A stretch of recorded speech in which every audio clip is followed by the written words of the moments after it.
যার রেঞ্জ বা ক্যাপাসিটি হচ্ছে একটা রুমের মধ্যে, একটা ফ্লোরের মধ্যে, অথবা একটা বিল্ডিং এর মধ্যে। তো এই যদি হয় আমাদের ল্যানের ক্যাপাসিটি, এখন যদি আমরা একটু প্র্যাকটিক্যালি চিন্তা করি, মনে করো আমি যেহেতু কম্পিউটার সায়েন্স ডিপার্টমেন্টের, তো আমরা কম্পিউটার সায়েন্সের ডিপার্টমেন্টের স্টুডেন্টদেরকে পড়াচ্ছি, এবং ইউজুয়ালি আমরা কম্পিউটার সায়েন্সের টিচাররা ডি বিল্ডিং এ বসি। কোনো কারণে বা এখনো এক্সিস্ট করছে, হতে পারে না যে ডি বিল্ডিং ছাড়া, ডি বিল্ডিং এর জায়গা নাই এই মুহূর্তে, কম্পিউটার সায়েন্সের একজন টিচারকে ডি বিল্ডিং ছেড়ে অন্য কোনো এনএক্স এ সিট দেওয়া হলো, হতেই পারে। এখন আমাদের এই পর্যন্ত, এখন পর্যন্ত ল্যানের যে কনসেপ্ট, আমাদের মধ্যে থেকে কেউ যদি ডি বিল্ডিং থেকে বের হয়ে যায়, তাহলে কি সে আর এই ল্যানে এক্সিস্ট করতে পারবো? পারবো না। কেন পারবো না? মানে আমাদের এখন পর্যন্ত যে কনসেপ্ট, কেন পারছি না? কারণ আমার যে ম্যাক্সিমাম ক্যাপাসিটি সেটা হচ্ছে একটা বিল্ডিং পর্যন্ত, নট আউটসাইড দ্য বিল্ডিং। তো আমি কম্পিউটার সায়েন্সের টিচার, আমি যদি কম্পিউটার সায়েন্সের ল্যানের সাথে কানেক্টেড না থাকতে পারি, আমি তো তার কোনো কি করতে পারবো না, রিসিভ করতে পারবো না। এটা একটা প্রবলেম, যে ফিজিক্যাল এক্সিস্টেন্স যদি না থাকে তাহলে কি আর সে ওই ল্যানের মেম্বার হতে পারবে কি পারবে না, এটা একটা প্রবলেম। আরেকটা প্রবলেম হচ্ছে যে আমাদের যে ব্রডকাস্ট ডোমেইনের কনসেপ্টটা, হ্যাঁ, ব্রডকাস্ট ডোমেইনটা কি, যে যত রাউটার ইউজ হয়, রাউটারের এক একটা পোর্ট এক একটা ব্রডকাস্ট ডোমেইন।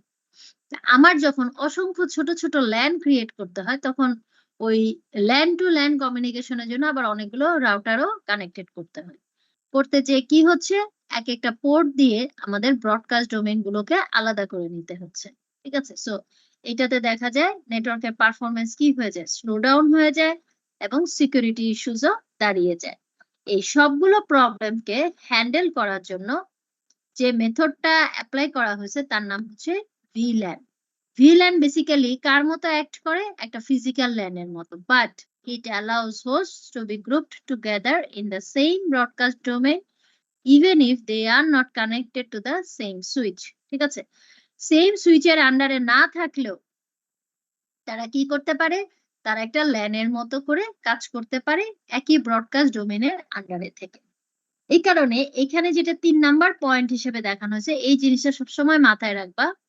একটা ভিল্যান মানে একটা সাবনেটওয়ার্ক অ্যাড্রেস, একটা সাবনেটওয়ার্ক অ্যাড্রেস মানে একটা ব্রডকাস্ট ডোমেইন। তার মানে একটা ভিল্যান সমান একটা ব্রডকাস্ট ডোমেইন, একটা সাবনেটওয়ার্ক অ্যাড্রেস।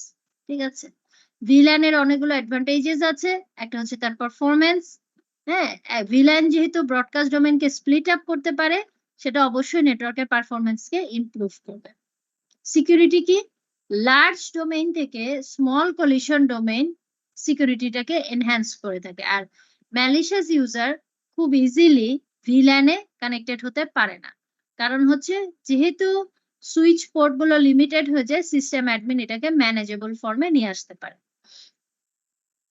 কস্টিং এর দিক থেকে চিন্তা করলে router helps to differentiate between the networks, but rather router is expensive. তো যখন আমরা ভিল্যান ক্রিয়েট করতেছি রাউটারে সাম এক্সটেনশন দিয়ে, তো এটা আসলে আমাদেরকে কি করতেছে, ভার্চুয়াল লোকাল এরিয়া ক্রিয়েট করতে হেল্প করতেছে। অবশ্যই কস্টটাকে আমাদের রিডিউস হয়ে যাবে।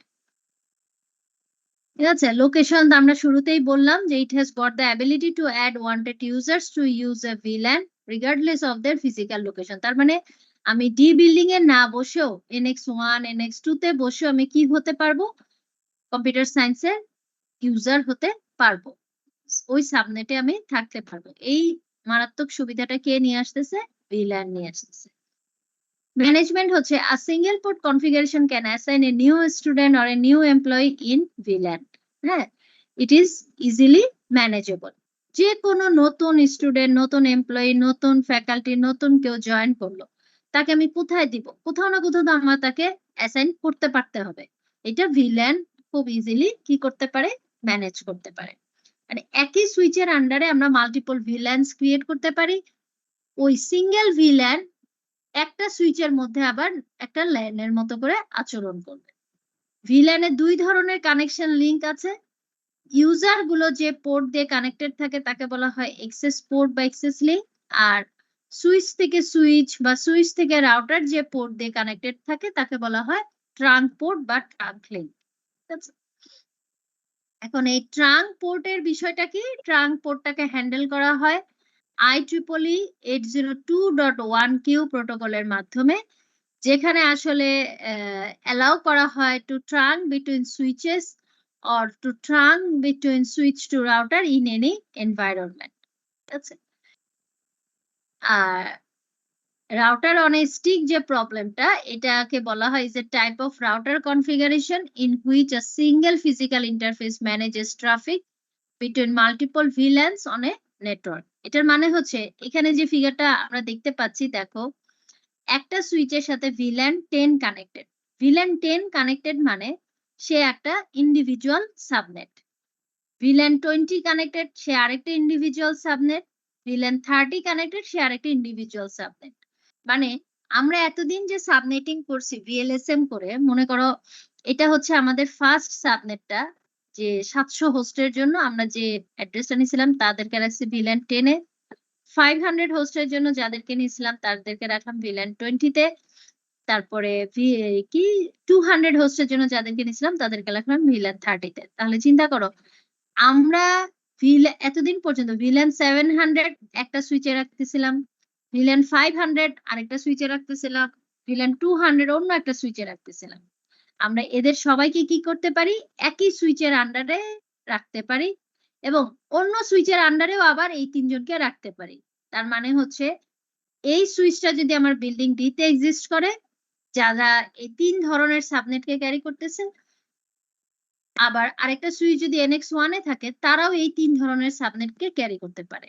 সুবিধাটা বুঝতে পারতেছো ভিল্যানের? তার মানে যে কেউ যে কোনো জায়গায় কি করতে পারবো, আমরা ভার্চুয়ালি কানেক্টেড হয়ে যেতে পারবো। আমি ভিল্যান 10 এর মেম্বার, আমি এই সুইচে আছি, ভিল্যান 10 এর মেম্বার আমি অন্য সুইচের আন্ডারেও থাকতে পারি। তার মানে এই যে পোর্ট গুলো অ্যাসাইন হচ্ছে, এইখানে মনে করো 700 হোস্টের জন্য আমরা এই ভিল্যান 10টাকে রাখছি, 500 হোস্টের জন্য আমি এই ভিল্যান 20 কে রাখছি, 200 হোস্টের জন্য আমি এই ভিল্যান 30 কে রাখছি। ঠিক আছে? এখন রাউটার অন এ স্টিক প্রবলেমটা হচ্ছে, আমরা জানি রাউটারের কোনো পোর্ট, কোনো ফার্স্ট ইথারনেট পোর্ট যে ল্যানের সাথে কানেক্টেড থাকে, ওই ল্যানের গেটওয়ে অ্যাড্রেসটা হয়ে যায় ওই পোর্টের আইপি অ্যাড্রেস। এখন আমাদের তো এখানে 3টা সাব নেটওয়ার্ক আছে, এতদিন তো আমরা একটা সাব নেটওয়ার্ক কানেক্ট করতাম, তার গেটওয়েটা এখানে দিয়ে দিতাম। যখন আমার 3টা সাব নেটওয়ার্ক অ্যাড্রেস আছে, একটা রাউটারের পোর্ট আছে, অবশ্যই এদের গেটওয়ে দিয়ে আপ করা হবে আইপিটা দিয়ে। বাট কিভাবে করে করা হবে, ডট ইন্টারফেস মোডে কাজটা করা হবে। মনে করো এতদিন আমরা লিখতাম first ethernet 0/0 port IP address দিয়ে দিতাম, এখন থেকে আমরা লিখবো 0/0.10 দিয়ে 10 ভিল্যানের গেটওয়ে, তারপরে 0/0.20 ভিল্যানের গেটওয়ে, 0/0.30 30 ভিল্যানের গেটওয়ে।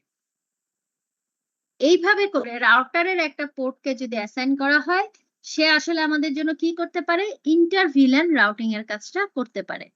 এটাকে বলা হচ্ছে the router has one physical port for each VLAN, each port has an IP address on its own VLAN. Routing is the same as routing between any subnets. ঠিক আছে? তার মানে আগের মতোই কাজ করতে পারবে, এখানে প্রসিডিউরটা একটু আলাদা হয়ে যাবে। সাব ইন্টারফেস ক্রিয়েট করে নিতে হবে। আগে আমাদের একটা ইন্টারফেস দিয়েই হতো, এখন আমরা সাব ইন্টারফেস ক্রিয়েট করে নিতে পারতেছি। ঠিক আছে? আজকে আমি এতটুকুই রাখছি। হ্যাঁ, আমরা কালকে আমাদের ল্যাব ক্লাস আছে। আমি যে ভিল্যান ভিটিপির উপরে ম্যানুয়ালটা আপলোড করেছি, তোমরা সেগুলো দেখে আসবে।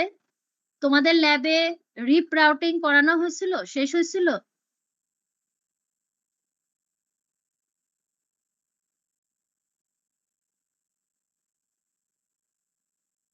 Yes, ma'am.